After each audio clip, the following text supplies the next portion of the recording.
Inuulit ko po, buksan po natin ang ating mga Bible sa Genesis chapter 22, verse 1 to 18. Pagkalipas ng ilang panahon, sinubok ng Diyos si Abraham. Tinawag siya ng Diyos at tumugon naman siya. Sinabi sa kanya, isama mo ang pinakamamahal mong anak na si Isaac at pagpunta kayo sa lupain ng Moria. Umakyat kayo sa bundok na ituro ko sa iyo at ihandog mo siya sa akin. Kinabukasan, maagang bumangon si Abraham at sumakay sa asno. Kasama si Isaac at ang dalawang aliting lalaki. May dala silang kahoy na panggatong. Matapos ang 3 araw ng paglalakbay, natunaw nila ang daw kanilang patutunguhan. Kaya't sinabi ni Abraham sa kanyang mga aliting, bantayan na ninyo rito ang asno at kami na lamang ni Isaac ang magtutuloy. Sasamba lamang kami sa daong roon at babalikan namin kayo. Ipinasa ni Abraham kay Isaac ang kahoy na panggatong. Dala naman niya ang apoy na patalim. At magkasama silang lumakad. Tinawag ni Isaac ng pansin ng ama. Ama, ano iyon anak? Tugong patanong ni Abraham, mayroon ba tayong apoy na panggatong? Ngunit nasaan ang korderong ihahandog? Tanong ni Isaac. Sumagot si Abraham, anak, ang Diyos na magbibigay niyon sa atin. Kahit nagpatuloy sila sa paglalakad, pagsapit nila sa daong itinuro ng Diyos, gumawa ng dambana si Abraham. Inayos niya sa ibabaw nito ang panggatong at inihiga ni Isaac matapos gapusin. Nang saksakin niya ang bata, tinawag siya ng anghel na si Yahweh. At mula sa langit ay sinabi, Abraham, Abraham. Huwag mong patayin ang bata. Huwag mo siyang saksakin. Naipakita mo na handa kang sumunod sa Diyos, sapagkat hindi mo ipinagkait sa Kanya ang kaisa-isa at pinakamamahal mong anak. Paglingon niya, may nakita siyang isang lalaking tupa at ang mga sungay ay napasabit sa mga sanga ng kahoy. Ito ang kinuha ni Abraham at inihandog kapalit sa kanya ng anak. Ang lugar na iyo'y tinawag ni Abraham na ang Panginoon ay nagkakaloob. At magpahanggang ngayon, sinabi ng mga tao, sa bundok ni Yahweh ay may nakalaan. Mula sa langit, nagsalitang muli kay Abraham ang anghel na si Yahweh. Wika nito, ako si Yahweh ang nangako sa iyo, yamang hindi mo ipinagkait sa akin ang kaisa-isa mong anak. Pagpapalain kita. Ang lahi mo'y magiging sindami ng bituin sa langit at ang buhangin sa dagat. Lulupugin nila ang mga lungsod ng kanilang mga kaaway. Sa pamamagitan ng iyong lahi, pagpapalain ng lahat ng bansa sa daigdig, sapagkat ikaw ay tumaliman sa akin. Purihin po ang salita ng Panginoon.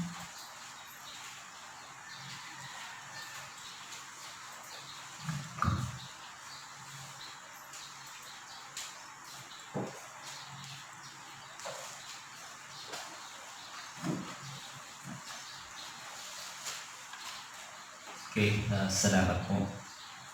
At sabay ko po ito, tayo po lahat ay dumako sa mensahe ng Panginoon. Salamat po sa Diyos sapagkat tayo ay patuloy na kinakausap po ng Panginoon sa mga ganitong pagkakataon. At patuloy po ako nagpupuri at nagpapasalamat sa Diyos dahil ay meron pa tayong ganitong tagpo na nagagawa para tayo ay makaabot o maabot natin ang ating mga kapatid at tayo po lahat ay makapakinig ng salita ng Panginoon. So, tayo po ay mag-aaral ng kanyang salita. Let us prepare our heart, para po dito. And allow the Lord to speak to us in a personal way. And nawa ay makita natin yung buhay na salita ng Diyos sa ating mga buhay. Piling po na tayo muna ay lumuko at manalangin. Aming Ama, salamat po sa oras na ito na kami ay bigyan mo ng isang kwalidad na oras upang kami ay makapakinig ng iyong mga salita. Ang salita po ninyo ay buhay at kapangyarihan. At sa tagpo po ito, libo-libo mga taon ang lumipas mula sa panahon ng aming ninunong Abraham. Subalit linoob po ninyo na ito ay aming mabasa at makita ang inyo pong mga nais. Especially, makita namin ito sa panahon namin sa kasalukuyan. Mag-usap ka po sa bawat isa sa amin sa pamamagitan ng inyong mga salita. Katagpuin niyo po kami. Palakasin niyo po kami at pagpalain ng inyong buhay na salita. Muli po, Diyos, kami ay nagpapasalamat at nagpupuri. Ilig po namin kayo po ang aming maging tagapagsalita sa umaga po ito. Pagpalain niyo rin po maging ang lahat ng mga nakikinig sa kanilang mga tahanan at sa mga dako. Pagpalain niyo po kami lahat sa pangalan po ng aming Panginoong Jesus. Amen. Amen.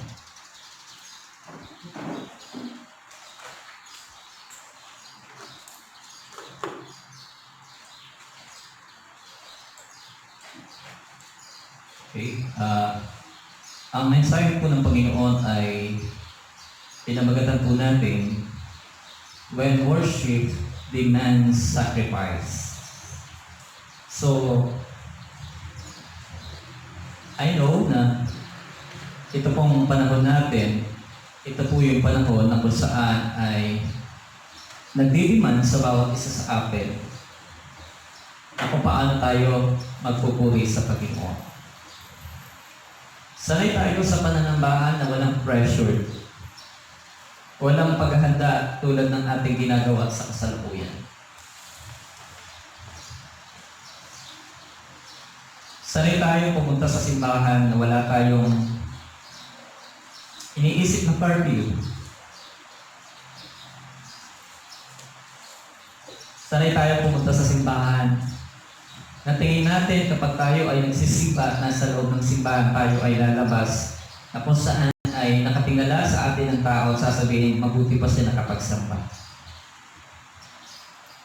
Pero ngayon, kung ikaw ay nanambahan at paglabas mo at nasa loob ka ng simbahan, hindi ganoon ang sasabihin sa iyo ng mga tao.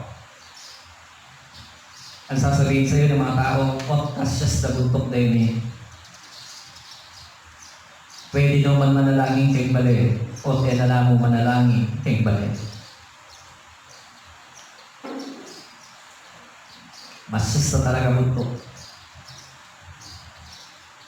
Maraming ganun po yung magiging label sa atin.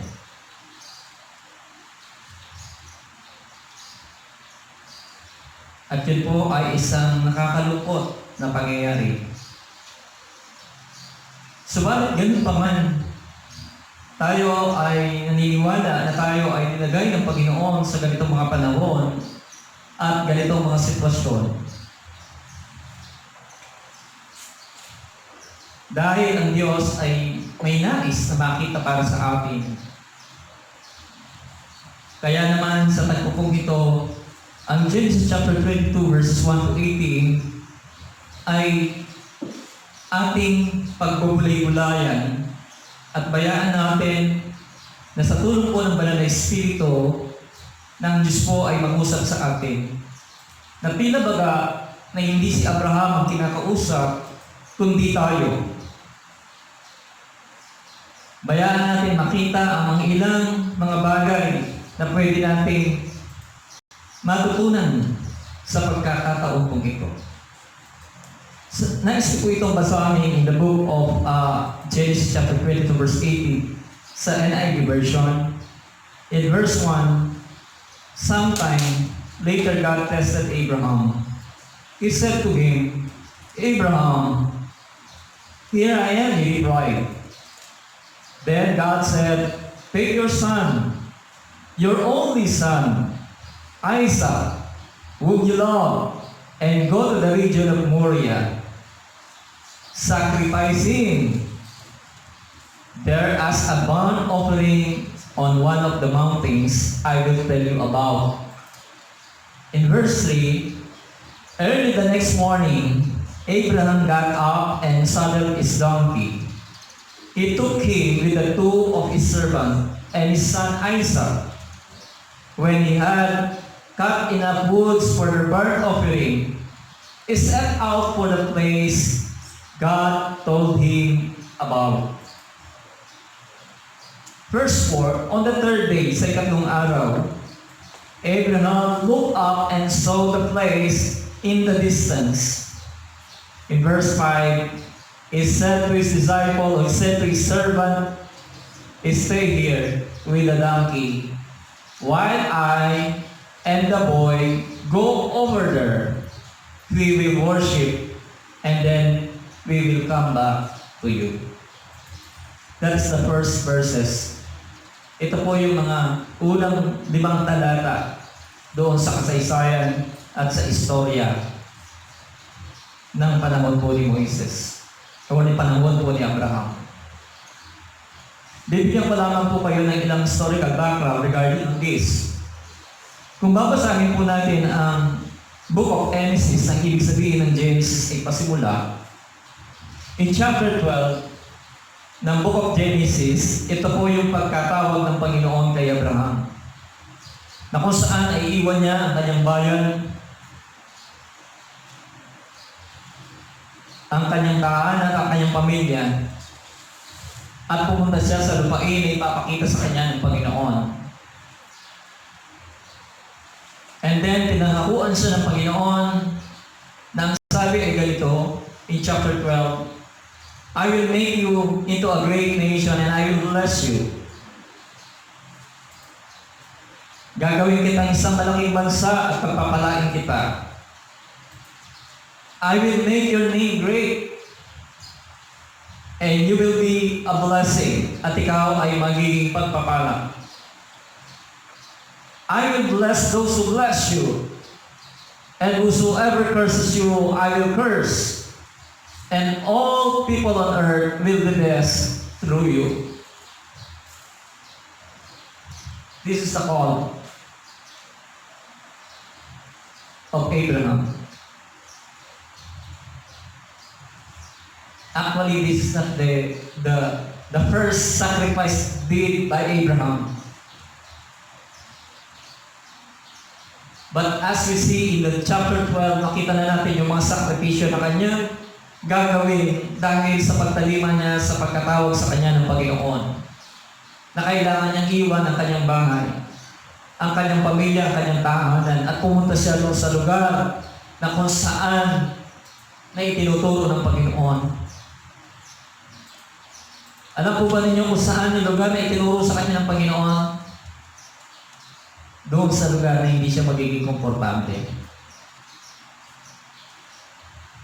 Doon sa lugar na hindi naaayon doon sa kanyang nakasanayan. Kaya nga po kung babasahin natin in the mga verses and chapters ng Genesis, sunod-sunod, makikita natin tumupad niya at ginawa nga ito. Pero nung sila dumanasan ng hirap, ano po ang ginawa ni Abraham at ni Sarah? Hindi po ba sila pumunta sa Egypto? At dito pa po nagsinungaling si Abraham na sinabi na hindi niya asawa si Sarah. In chapter 15 ng Book of Genesis, muli pong gumawa ng isang tipanan ng Panginoon kay Abraham. In verse 5, ang sabi doon, in chapter 15 ng book of Genesis, He took him outside and said, "Look at the heavens and count the stars, if indeed you can count them." Then he said to him, "So shall your offspring be." In verse 6, sabi po sa version ng Tagalog, at nanalig si Abraham at dahil dito'y kinalugdan siya ng Diyos. Pinalabas po siya ng Panginoon, tignan mo. Kasi nag-uusap po sila ng Panginoon dito, sabi niya, wala akong ibang tagapagmana kung hindi lang yung isang alipin ko. Sabi niya, hindi alipin ang magmamana.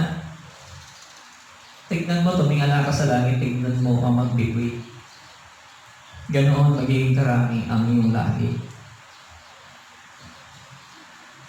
At nanalig si Abraham, at dahil dito'y kinalugdan siya ng Diyos.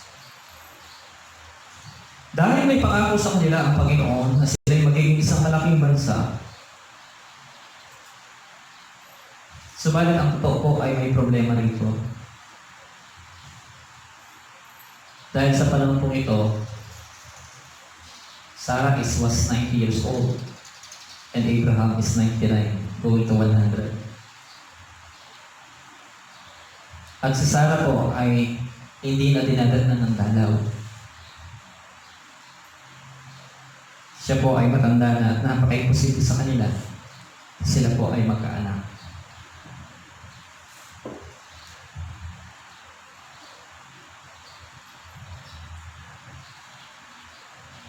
Sa pagnanasa na makatulong si Sarah sa Panginoon o sa ipinangako ng Diyos sa kanila, ano po ang ginawang initiative ni Sarah bilang asawa ni Abraham? Ang ginawa po niya ay pinasipig niya kay Abraham ang kanyang alipin na si Agar, yung kanyang tagapaglingkod. At dahil dito, nagsama si Abraham at ang kanyang alipin na si Agar, naglihito at nagdalang tao at nagkaroon ng anak. Pero dahil sa pagbubuntis nito, nandoon na tinutuya si Abraham, ni Agar si Sarah. Kaya naman dumating sa punto na nagalit si Sarah. At ito'y pinagmaltratuhan. At dahil dito, hindi na kaya ni Agar ang pagmamaltrato sa kanya ni Sarah, siya po ay umalis at pumunta sa disyerto. Subalit, kinatagpo siya doon ng Panginoon. Ang sabi sa kanya ng Panginoon, bumalik ka sa amo mo. Pero dahil dito, nag-usap po si Abraham at si Sarah.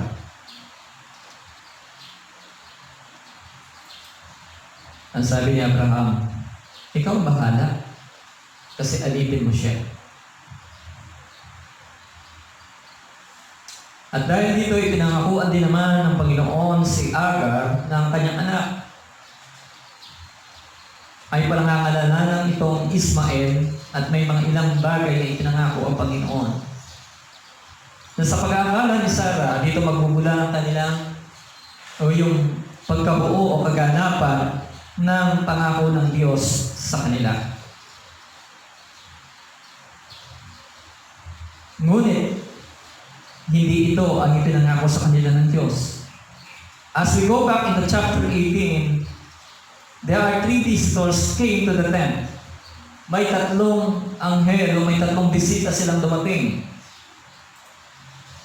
At dahil doon, nakita natin, nag-prepare ng pagkain, inihanda ni Abraham, kinausap ang kanyang asawa na si Sarah na siya'y magluto dahil sa kanilang 3 bisita. At dahil dito, ay kinausap sila at maging si Sarah. Nasaan pa si Sarah? Hindi niya alam, siya po'y nandoon lang. Sabi niya, nagluluto ang aking asawa, pero nandoon lang po siya sa pintuan ng tolda at nakikinig sa pinag-uusapan.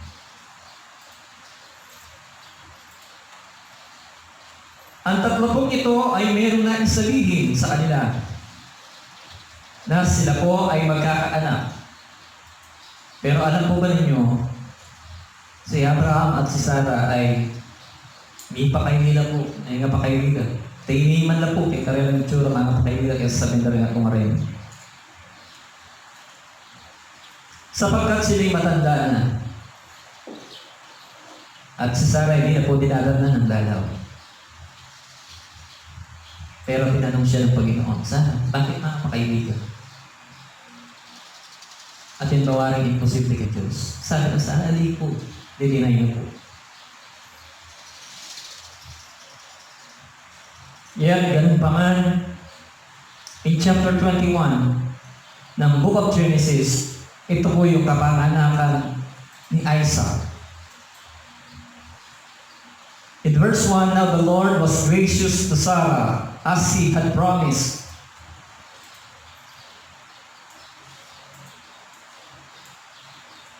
Siya po ay nagkaroon ng anak at ito po yung pinangalan ng Isaac. In chapter 22, dito magsisimula ang malaking hamon kay Abraham at sa kanyang pamilya na kanilang haharapin. At ano po ang hamon na ito? Tulad po natin, maging sa kapanahunan po natin, tayo po ngayon ay umaharap sa isang sitwasyon, sa isang hamon sa buhay, na kung saan hindi natin maintindihan at hindi natin mapaliwanag. The Lord has promised to Abraham na sa pamamagitan po niya ay darami ang lahi, mapupuno at sino magpapala sa kanya ay pagpapalain at siya magiging pagpapala sa marami. Yun ang pangako sa kanya ng Diyos. Yet, how come meron po siyang isang anak na pinagkalooban siya ng isang anak na siyang pinakabinhi niya, na tanging lamang yun ang kanyang binhi kay Sarah. But how come ito ngayon ay inihiling ng Diyos na i-offer sa kanya? It is a threat. Kung titignan natin sa promises ng Panginoon sa kanya.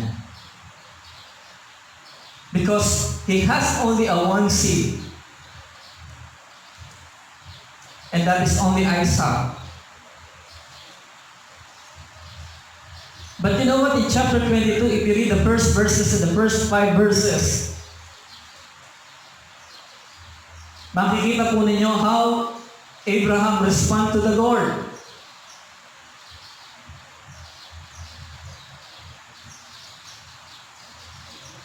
Marahil ay nagtatanong po tayo at nag-aaral. Habang ako man po ay nag-aaral ng salita ng Diyos, ay tinatanong po, bakit ganito ba kadali ang sundin ng ganitong hamon?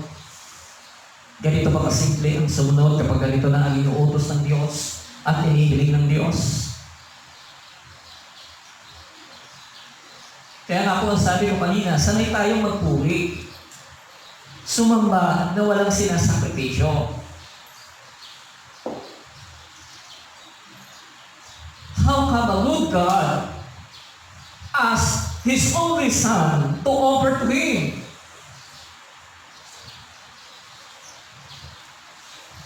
How come Eliman is only son? Naalam naman natin. Kasi Isaac po maraming panahon, siya lang po ang nagbibigay ng kahuwaan during the time.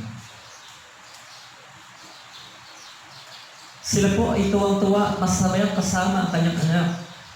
Dahil nakikita nila, nagkakaroon ng kaganapan ang mga sinasabi sa kanila ng Panginoon. Yet, this is the challenge. This is the challenge, church.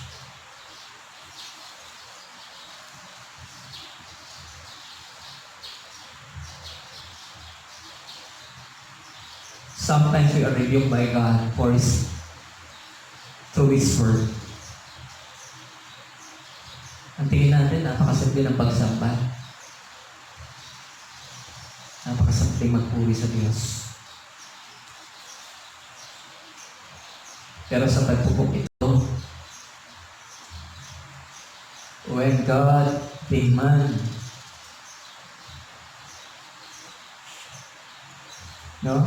sacrifice sa ating pagsamba.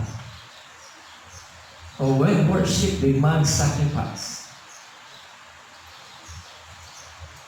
You know, church, it is a very big challenge for all of us. What God's want from Abraham, vice versa, what God's want from us in this pandemic experience that we experience.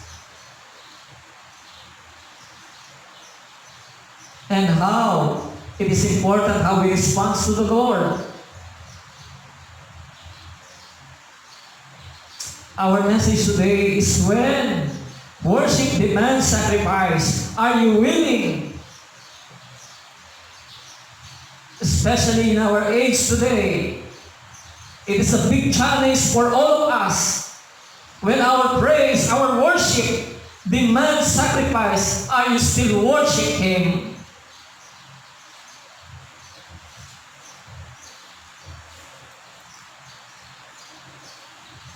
Habang ako po'y nagdidig kanina, naisip ko, paano kung may dumating na pulis ngayon dito?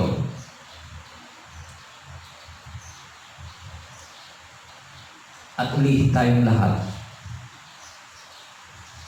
Posible po, di po ba? Because we violate, we heal as one.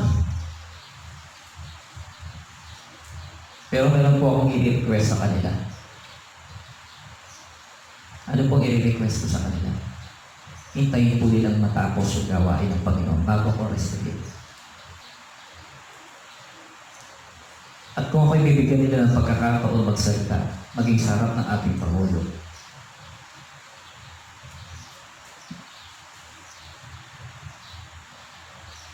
Ang sasabihin ko sa kanila, napakasarap makulong, maranasan ang bagay na itong kapagsubukan na ito kung ang Diyos ang dahilan.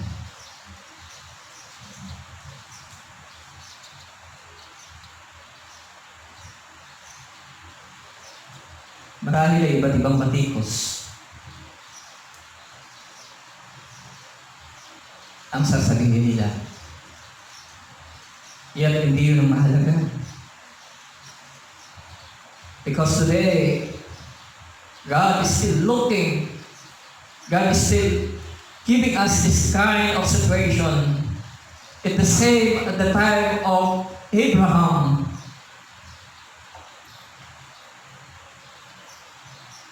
On how we respond sa ating Panginoon. The question is, ano nga ang mga dapat i-alay na susunugin sa harapan ng ating Panginoon? Na nagpapakita sa bawat isa sa atin na siya ay Diyos sa ating mga buhay.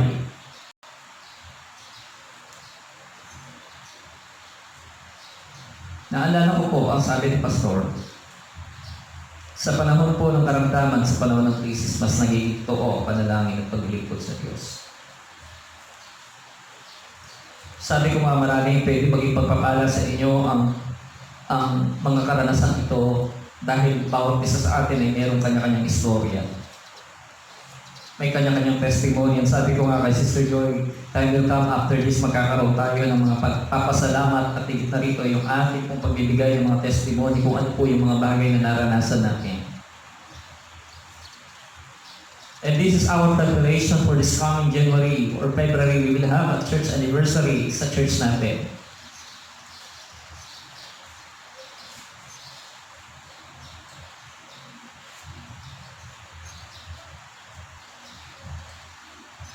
Ano?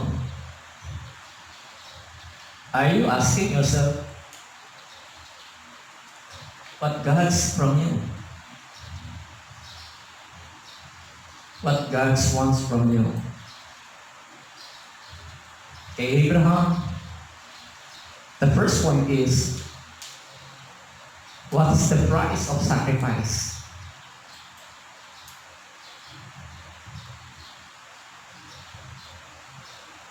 Ano yung price ng sakripisyo ito? The price is his son Isaac. Hindi iniingin ng Diyos kay Abraham, bigyan mo ako ng 10 toro, ganito, ng kayamanan mo, ng bahagi nito. Kundi ang price sa kanya ay yung kanyang anak, is only son.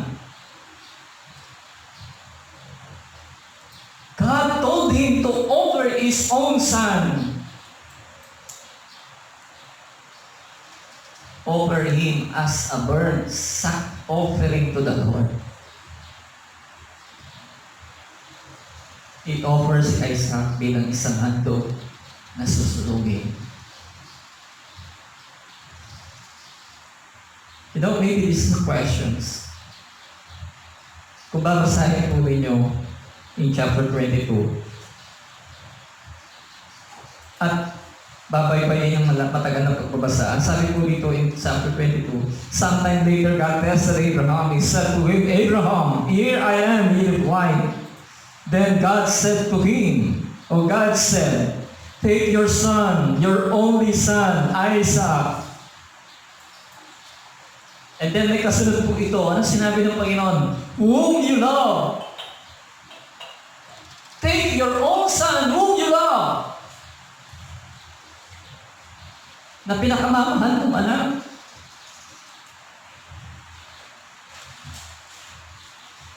Ako po'y napapaisip. Sabi ko, anong abang-abang dapat ihandog ko sa Panginoon?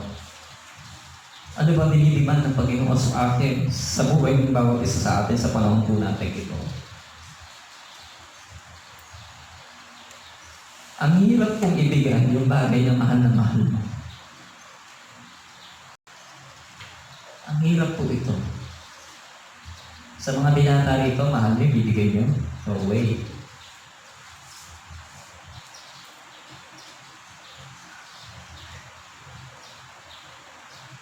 But the Lord is asking. He demanded to Abraham, ibigay mo kung ano yung pinakamahal mo. Pinakamahalaga sa'yo. And that is our challenge that we are facing today. Ano yung pinakamahalaga at pinakamamahal nyo ngayon na hindi mo mabitawan at hindi nyo maihandog sa ating Panginoon upang maging handog na susunugin sa Kanyang harapan sa umaga ito?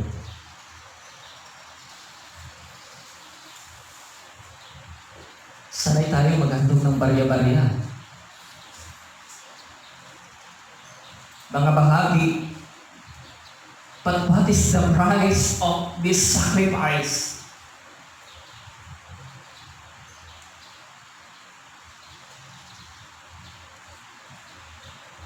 The story is only that we see. The story is we should give even the most precious things. There are some story in the Bible, yung babae na pinag-ipunan niya ng 1 taong sweldo niya na mabili lamang ang pabango. Yet hindi niya ito pinaginayangan na ibuhos sa paa ng ating Panginoon. At dahil dito ay may papangaral sa buong daigdig at sa lahat ng tao ang ginawa ng babaeng ito. Ang isang bata na may 5 tinapay at 2 isda na kung saan yun lamang ang kanya, yet ibinigay niya ito sa Panginoon. At dahil dito ay nag-multiply at marami ang napagmana. At ang batang yan ay hindi man nabanggit ang kanyang pangalan sa Biblia. Yet kapag ito'y ating nararamdaman at nakikita natin na ang Diyos ay nagpo-provide sa panahon ng pangangailangan. Ang isang balo na kung saan yun na lamang isang pusing ng kanyang pera, yun na lang kanyang salapi na pwedeng pambili ng pagkain. Yet, ito po ay inilulog niya at nasabi ng Panginoon. Higit siya naghandog sa lahat sapagkat yun na yung kanyang buhay. Yung isang babae na kung saan yun na lamang ang kanilang tira na arena at kaunting mantika na mayroon sila. Yan ito po ay niluto nila at inialay sa likod ng Diyos. At nakita po natin kung ano yung pagkilos sa Panginoon.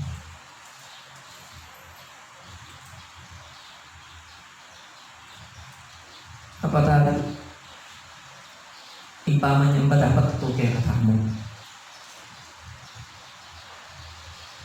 Ano ang niblas ka mo, simba ka, munta ka, pisamban makanyan mo po, kababaw mong isa ni kaya katamong pangunawa kay paman ng bakal at pamagpuri kay Diyos. But when you are come to the Lord nearly and you want to experience who He is sa inyong buhay, go deeply. This is what the Lord said and what Apollos taught to us. Make everything that we do, make it intentional.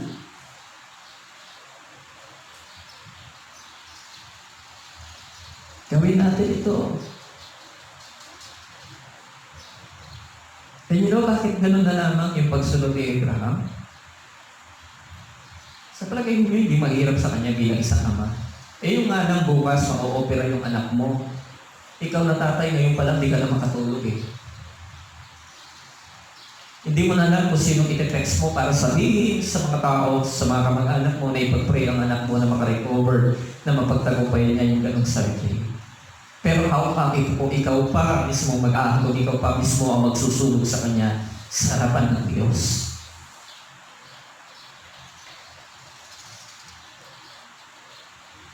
In our own capacity, hindi natin ito talaga maunawaan. Kung hindi lang tayo malalim sa salita ng Diyos, how come a good God asked His only Son to offer?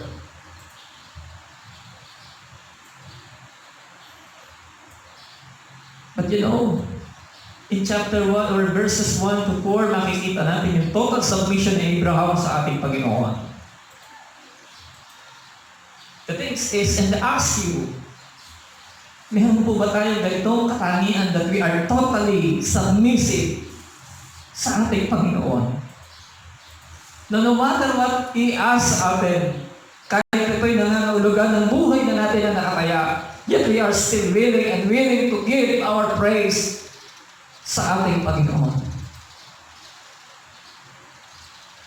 Kaya sabi ko nga kanina, huhulihin tayo eh.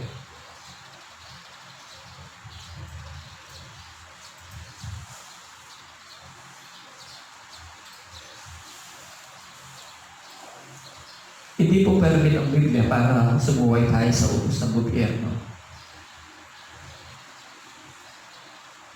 Pero tinitignan natin ang buhay natin, our life is become more biblical.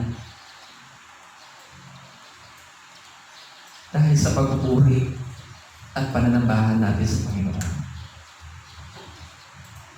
Yan makita natin, bakit gano'n na lamang? Kung sumunod si Abraham sa Panginoon, napakabigat po ng hamon nito sa kanya bilang isang mananamba sa Panginoon. Yet I want to read Hebrew chapter 11 verses 17 to 19. Buksan po natin ang ating Biblia sa aklat po ng Hebreo. Hebrew chapter 11.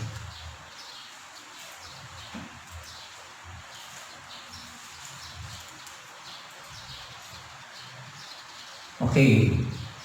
Maybe I'll try to read from verse 8. Dahil sa pananalig sa Diyos, tumalimang si Abraham nang siya'y papuntahin ng Diyos sa lupang ipinangako sa kanya. At umayo siya, bagamat hindi niya alam kung saan paroroon. Dahil din sa kanyang pananalig, siya'y naninirahan bilang dayuhan sa lupang ipinangako sa kanya ng Diyos.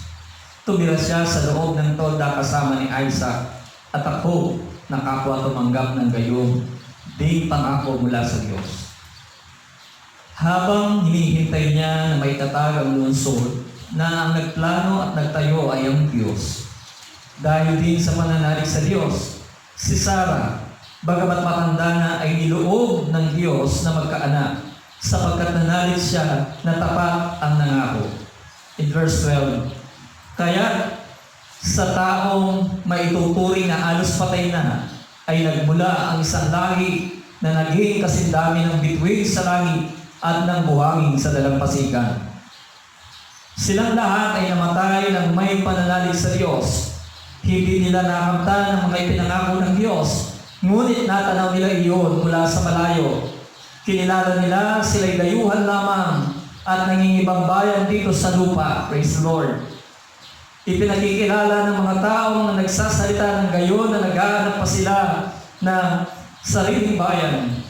Kung naaalala nila ang lupain, pinanggalingan nila, may pagkakataon pang makabalik sila roon.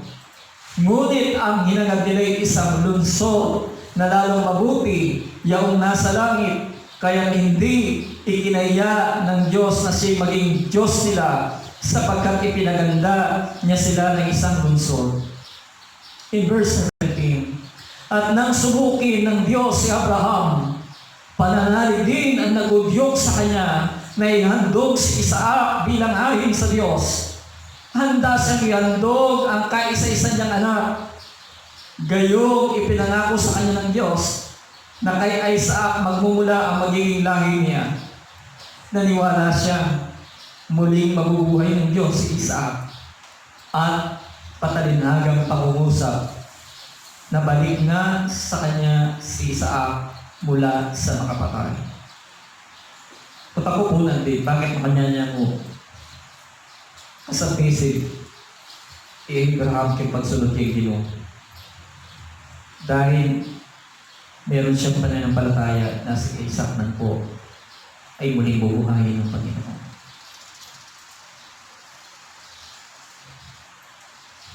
You know, church, there are times sa Bible and there are times in our times na hindi na talaga natin maintindihan.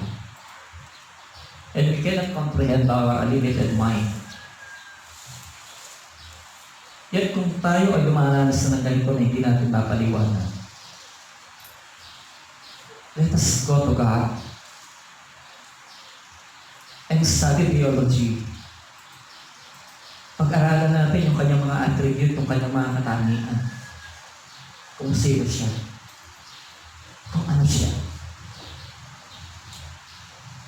Because the only way na maunawaan mo ito is to know what's the plan of the Lord.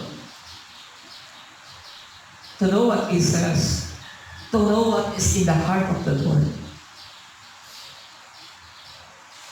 Without deeply knowing Him, really, you cannot, hindi mo magagawa ang bagay na ito. That's why I encourage you, brothers and sisters in Christ, that we need to study deeply yung salita ng Panginoon. Hindi lang po pakanta-kanta ang panambahan sa Diyos.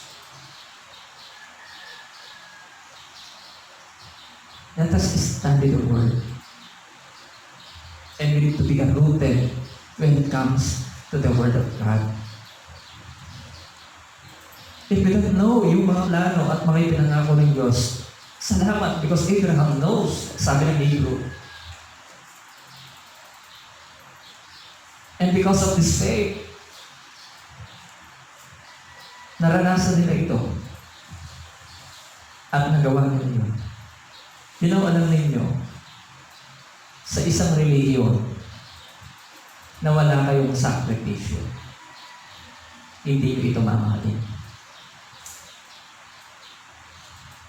Sa isang paglilingkod na wala kayong ibinuhos na sakripisyo, you will never love your ministry. Kaya pala, tata ko pinapagod kami ni Pastor. Akala namin, ginagastosan kami ni Pastor. Pag sinabi, ito yung contribution namin, ito yung gagawin namin, ito yung bibili namin. Akala ko ganun.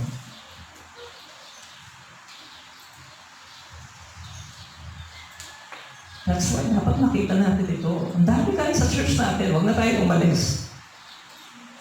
Bakit yung iba walang pakialam? Matay na rin tanaman, lagi na rin tanaman, walang pakialam.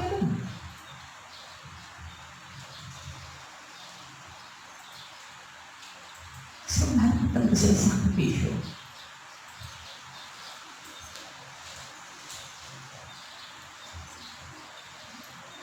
Yung mga kapatid natin sa Baluban, maybe kung nakikinig man kayo, I'm not just kidding when I'm telling sa inyo. Kapag pinabayaan ninyo, kahit building na lang na, wala na tayong ginagawa, kundi mag-TikTok na lang. Ang sabi ko sa kanila, kayo ang ipapako ko doon. Kasi wala pa tapos. Hindi pa tapos yung altar na yun. Why I'm telling this? Because I want to become more significant sa inyo yung paglilingkod natin sa Panginoon. Because nowadays, there's one thing that God desires, one thing that He asks from you. He wants to see from you.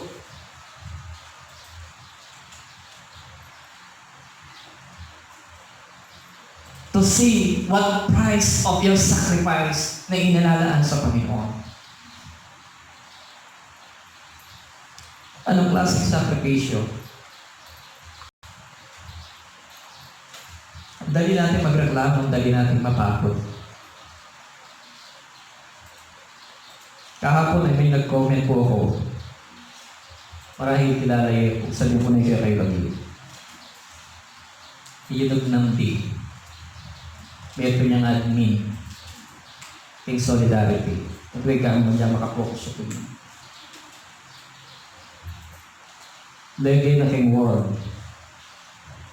May nakano dapat propose. Yung mayor na ninggapan. Meron dapat propose. Maging Pacquiao. Maging EFLM. Kaya kayong gagawad. Kasi kung nila ka na 22 pa, para uli siguro po, depensa ni Mayor Andy. Dakal naman po tila mo. Dakal may gagawin kaya. Ako po'y nalungkot. Bakit? May restriction na ba? May prohibition na ba? Na i-post ang mga butihing mayor na ito, ang mga butihing senador na ito, ang mga butihing pribadong taong ito sa kanilang mga ginagawa at mabubuting gawa. Mali na bang i-post yun at sabihin natin paalala sa lahat na mayroong mga tao nagmamalasakit dahil ang gusto lang nila ay isa lang ang tangalin at isa lang ang bida dito sa ating bayan.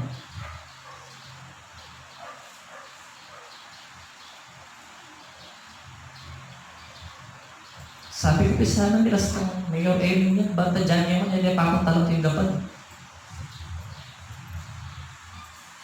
Anong gusto i-post nila? Itang gagawad ng kalokohan? Mas natutuwa sila kapag yun ang pinopost. Mga kapatid, sa panahon ito, may mga sakripisyo po silang ginagawa. Yet sana maging open pa. Sabi ko, admin niya pa naman.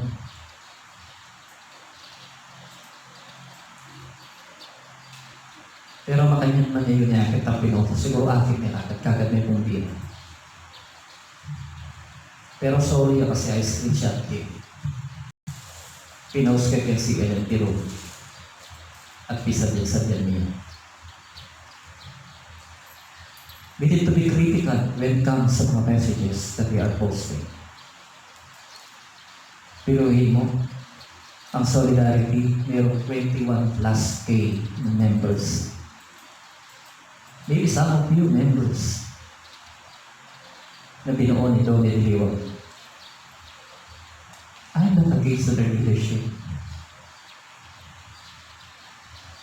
Pero kapatid, may itong nakakatula doon ito i-post mo sa tingabagay maralapat niya yung panahon ng sitwasyon na yun. Isa i-post mo itong bagay na nakapagpapit pa. I want to comment. Pero nung balikan ko yung wall, nililip niya kagad kasi dumadami na. Pero ang dami nag-agree. Itong nangyari ko. May idea pa kung sabi na, mayaman niya kasi yung gapal.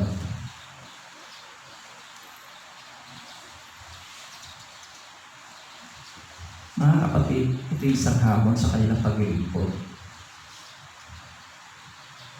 At tayo man ngayon, pag dumating tayo sa ganitong sitwasyon,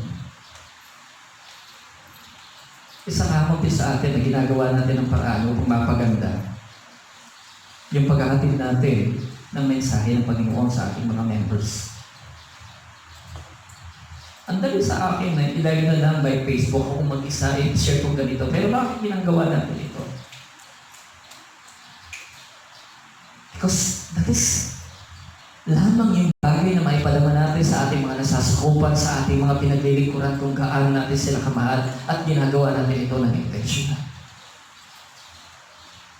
Kaya mga kapatid, anumang bagay na wala kayong sinakripisyo, hindi mo mamahalin. Kaya, I'm hoping and praying na makita natin ang bagay na ito. Shows na yung total submission natin sa Panginoon, that we are willing And then in these verses na makita natin doon sa istorya at sa kasaysayan, ano pong makikita natin doon? Ang Diyos din po ay nagtalaga ng isang lugar na kung saan pag-aalayan ng kanyang mga handog o ng mga handog na susunugin. Ang sabi niya kay Abraham, go to the Mount of Moriah, the region of Moriah. Umakyat ka doon. Yan, alam po ba ninyo, ilang araw yung ginawa at paglalakbay ni Abraham bago siya makarating doon? He need 3 days. God set a place. Oo, tama, meron tayong kanya-kanyang way ng pananalangin sa oras na ito, pero alam ko rin po, ang maghintaganan natin ay hindi suitable upang tayo po ay makapaghandog ng pagpupuri at pananambahan sa Panginoon. And God wants to build this altar. God wants us to make an altar for Him. Nais ng Diyos na gumawa kayo ng kanya-kanya ninyong altar sa harapan ng Diyos upang sunugin doon ang mga bagay na napakahalaga sa inyo at ihandog natin ito sa Panginoon upang maipakita sa ating Panginoon na walang mahalaga sa ating buhay kung hindi tanging siya lamang. Anything that you cannot offer to the Lord, yun ay Diyos Diyosan mo. Nasabi ng Panginoon, umakyat kayo sa bundok ng Moriah. You know what's Moriah?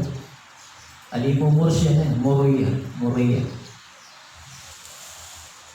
Ito po yung place sa tip nito, o doon sa tip nito, dito po itinayo yung templo ng Solomon. Ito po yung place kung saan naipako ang ating Panginoon. Yung significant from the Old Testament and the New Testament. Yung kaganapan. Mamaya, pag nalakbayin po natin, ipapakita ko sa inyo ito, sinyaring ito. Abraham set an altar. You should also set your altar. Kung nakaset na yung altar ninyo, hindi na issue kung pupunta kayo sa simbahan o hindi. Dahil alam ninyo, ang pagsamba ay hindi isang obligasyon, kundi isang pribilegyo, at yan ay buhay na ang sambahin at purihin ng Panginoon.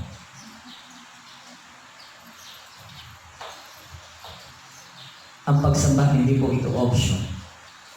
Kung ito man po'y nangangailangan ng sakripisyo, we must willing to do this. Mga kapatid, when we are in total submissive, the will of the Lord, and willingly obeying what we can see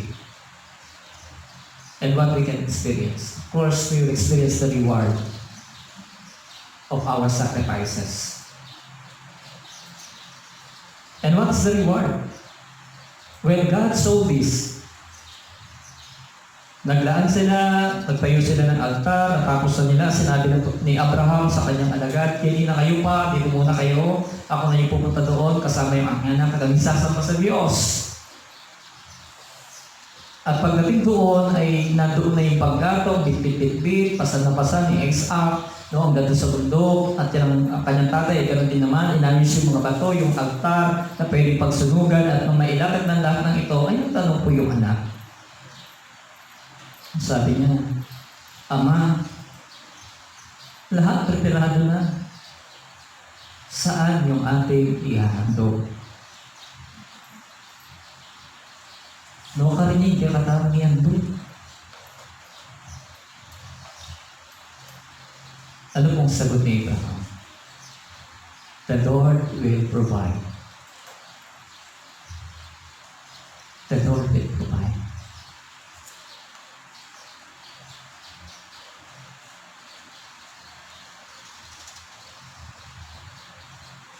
When we are in this situation, when we are experiencing this kind of storm in life, when we are in this kind of pandemic, and when your children asking the same questions, baka naman takan yung malata ang obra. Tama lang ang obra. Baka naman takan magdila yung ayuda yung gobyerno. Makalano man yan, alayang lunas, ng sakit ay ni. Makanang latang kanya, hindi ka po pakiobro. Diba? Yan ang makapagbalik kitang upan niya.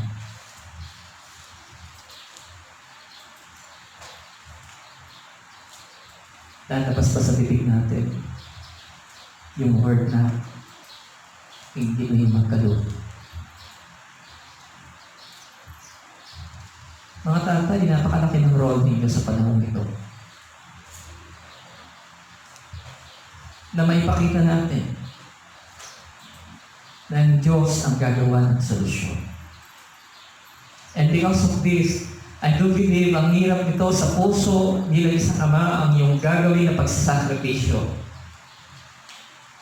And this is what God wants you. Magbigay kayo, umisan na may misinterpret yung sa Bible na ibigay mo yung pusang loob, yung hindi ka napipilitan. Ang hirap atang interpret yun, ilalapat mo rito.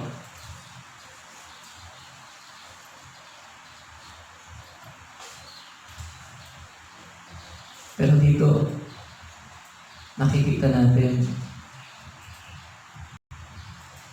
ang hinihingi ng Panginoon. Kaya ganun pa man, ang Diyos ang magkakaloob. Kaya nga ni Nebuchadnezzar isa. Niya pong ginira na kaya ang altar. At ang sabi po ng salita ng Diyos, nung ito'y kanya nang sasaksakin, nagpakita sa kanya at ay pilit siyang narinig. Ang sabi, Abraham, Abraham, ang lawa. Huwag mong saksakin ang bata. Nung ito'y sasaksakin niya sa kanyang dibdib, yun ang kanyang narinig. Natinig mula sa Panginoon. I want to listen God's voice when He offers some things that may are really precious sa atin. And I believe there is a voice from heaven that you will be heard. At dahil dito, nakita natin na ang sabi niya, huwag siya.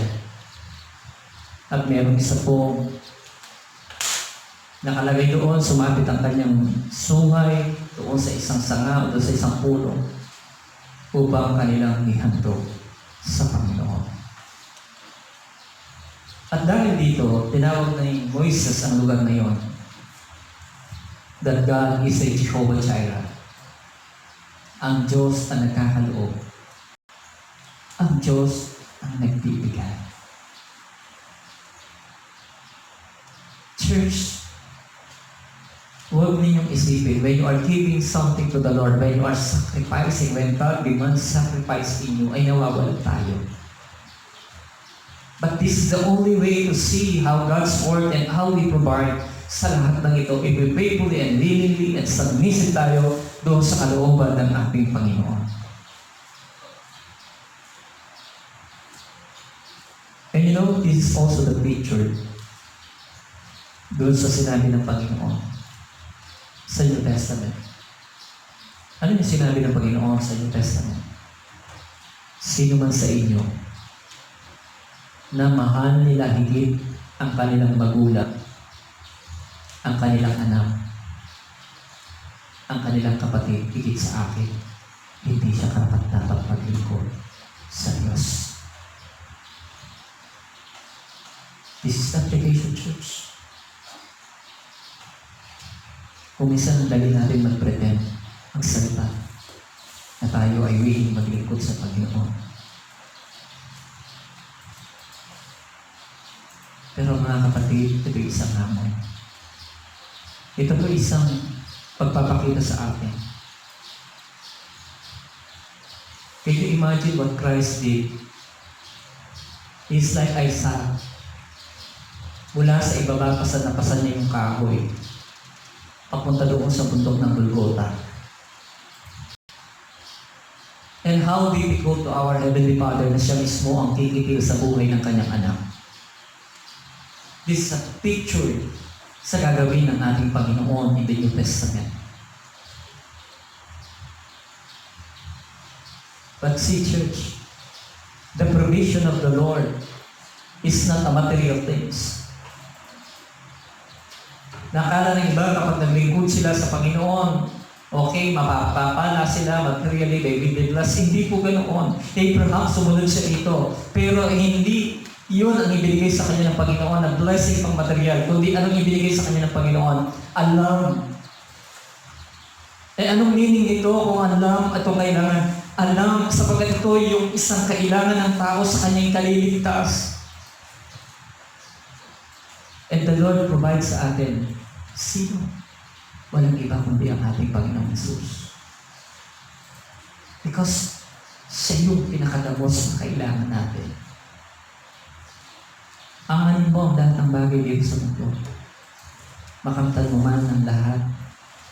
But if your soul will be forfeited, what the benefits na pwede mong makamtan doon?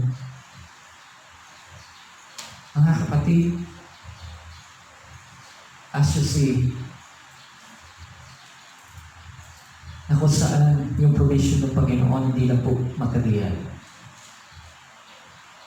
kundi ito'y kaligtasan that we will found only sa ating Panginoon sa Kristo. Is Jesus is not enough for you?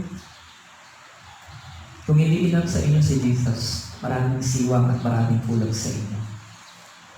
Pero sa panahon pong ito, when you sacrificially give to the Lord your time, your everything, I thank God kasi tinuturuan din ako ng Panginoon na mag-share ng anong bagay na meron ako, hindi dahil maalwan ako. I learned to share even the things kung saan ay napakahalaga sa ating lahat. Mga kapatid, naway makita natin ang mga susunugin natin sa harapan ng altar ng Panginoon. Ano ang mga bagay nito? Marahil kayo lang po nakakaalam na pwedeng magbigay ng kaluguran sa inyo at paranasan po ninyo ang provision ng Panginoon sa ating buhay. Ngunit sa panahon ng pandemic na ito, sa pagkakataon ito, tila baga, napakahalaga na makita yung isang pagsamba na kung saan ay hindi lamang po tayo sumasamba dahil maalwan tayo, kundi sumasamba tayo sa kabila ng maraming sakripisyo na pwede natin gawin. Amen po. Bayaan ninyong maramdaman ang inyong pagpupuli at pananambahan sa Panginoon. Noon yung sabi ng Panginoon, sino man na hindi nilang pinapalaga ng kanilang magulang, anak, ang kapatid, ay hindi ka dapat paglingkod sa Panginoon. Anything that we cannot offer to the Lord, hoping we are praying that everything we should offer to the Lord. Kung ang buhay talaga natin ay sa Kanya, at kung talaga siya ang buhay natin, mga kapatid, anong bagay na hindi natin kayang pagkaloob sa Diyos? This is the time na kailangan natin magsisip, mag-work sa ating sarili. Natanong niyo na ba sa sarili ninyo? Ilang taong kayo umaani? Ako ba'y nakapagtapat sa Diyos? Sa mga bagay at material na aking tinanggap mula sa Diyos, naibigay ko ba para sa Panginoon? Kung hindi natin naibigay, that is our loss. A loss to please God, to worship God in our life, to give glory and honor to Him.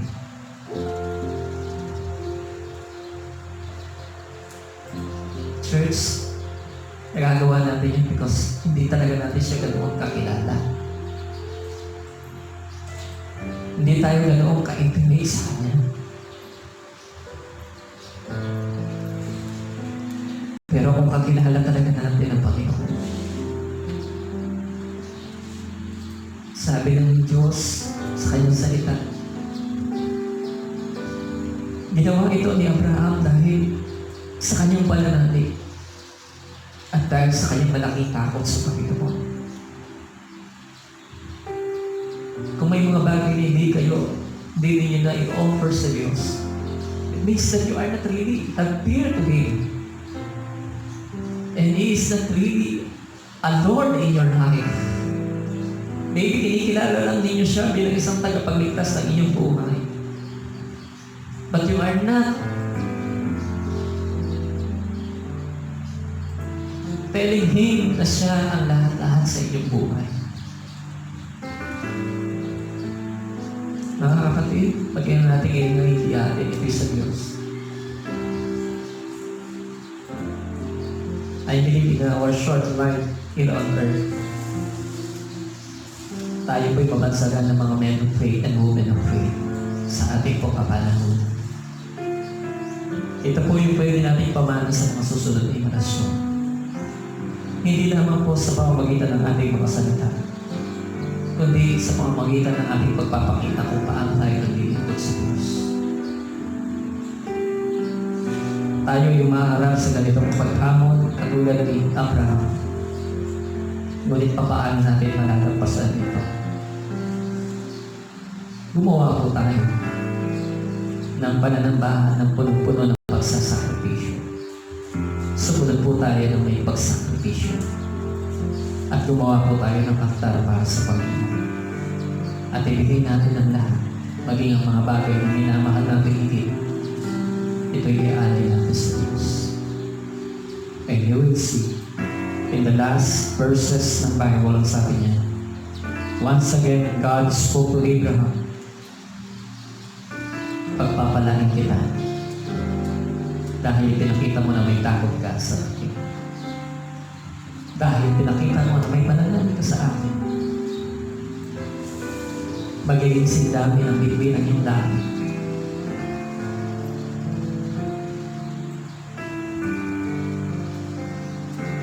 God is willing to give a tremendous blessing sa ating lahat. Kung tayo po ay sasamba na naaayon sa kanyang kalooban, tayo po'y manalangin. Lord God, thank you po. Ang biyayang pigkalo mo kayo kami.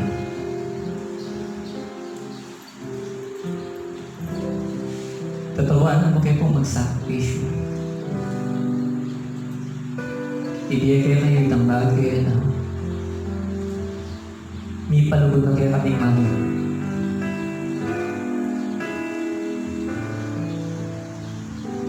Pinulakan pong bagay na inipuan din dyan. Naka kami hamon kapag subukan na hanapan. Pero salamat kay Aman yung hinama kayo. Nanungi kami, magtapat kami kayo.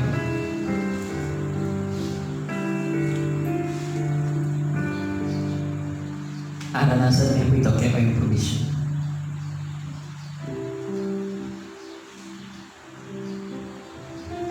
Danasan nila po na ang bagay kaya ako yung kami. Kaya po Lord, ayalan po, patatagan niyo po yung pananampalataya ng ating kami. Dahil kapatid din at Chukeni at saka rin na lugar, kaya kami pong pagdaanan ng sitwasyon. Pinoy, kayo po'y mamyasikan. Dawa ang hiling panahon ni makatanggap kayo po kapurihan karanganan kayo. Nakingulot naman ng makanining pandemya. Wiling kaming mamya kapurihan niya. Wiling kaming magkanta at magpuri at sumamagay.